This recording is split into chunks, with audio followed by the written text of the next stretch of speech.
आज तरह का पहिला नर्दी गोनाई में पहले गाने लगाए के बनी संचल से मत किर बिरहा के बाजे बाजी कि कैसेट में हमें बोले बनी कंपोज करके गीत लिखल के उहे बारूद बाबा के तरह के बोलवाई है तब गाना दी है आगे तरह के देखल थोड़ी पर प्रेम गावेला तरह के बोलवाई है तरह के गीत दी ना एनो मत जाना पुलिस सच से कहावत तो गुलाम मलिक से कहावत तो गीत एगो ना देवेले पहले बोलाई है तब पहले बोलाई है सेवा करे हैं और उसके बाद तरह के गीत दिए हां बोला के ए महाराज अरे हम अपने कैसेट में गोले बनी तरह के सुना बता नहीं मेटर तो गौर करे के बाद लड़का लड़की से प्रेम रहता लड़की के शादी दूसरा जगह हो गई बा फिर जब लड़की नैहर में आयल बिया पुरनका प्रेमी से भेंट होता पुरनका प्रेमी जब भेंट आयल बा लड़की कहती है हाय जानो तुम कैसे हो लड़का बात करे अपने औरत के संग सूत के आयल बरे का घटना भइल होए ते हमरा के जानू कहता रे जानू हमरा का मत कहे जान हम तो पहले रहनी और तो जान के हुआ और बा हम नहीं थे और अतिया लड़कियां कहल कि ना ए राजा जी जान तो तू पहले तू ही रहल अब बहुआ तू ही बारो शायद आवे वाला समय भी में तू ही रहब हमरा के जेंग छोड़ले बारो ओही में हम बानी कहे कि राजा जी जब हमरा लगे ना तो हमरा राजा जी देखा ना बेटा तहर गीत संगीत हमनी के रिकॉर्ड ना करी हमनी के रिकॉर्ड तहर बड़का लोगों के गावे है मेटर पे गौर करे के भैया खाली लेदारी पे गौर करे के सेम बुझाई कि कोनो का कोनी हार ना कोनो नर्ती के बनाई कोनी हार ना कोनो बिरहिया कलाकार का होता है सर्विस से लगा डंडा बजा करके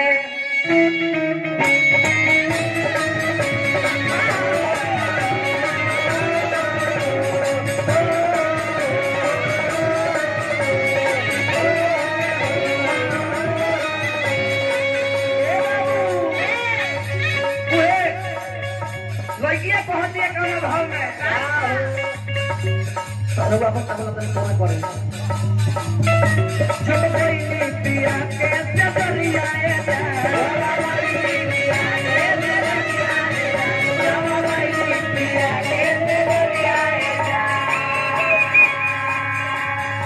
भैया दुरहिया खान देखे कबे में टेरी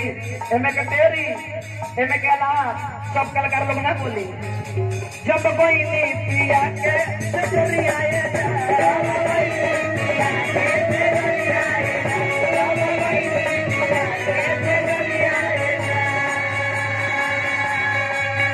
पिया धोइले बोला के अपमरियाए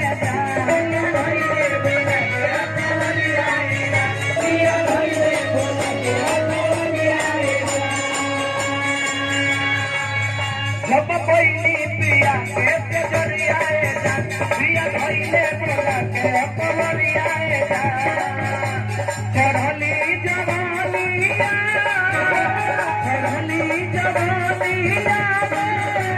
अबिया लगा पिया सुनते पिया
आज तक ले नाही देखनी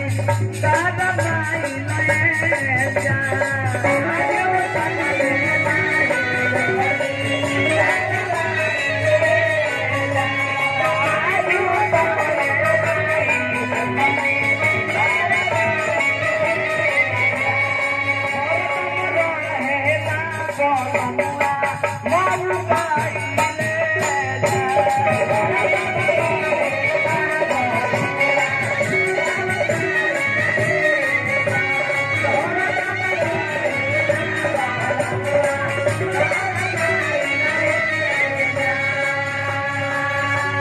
लगिए करते के दीपो भाई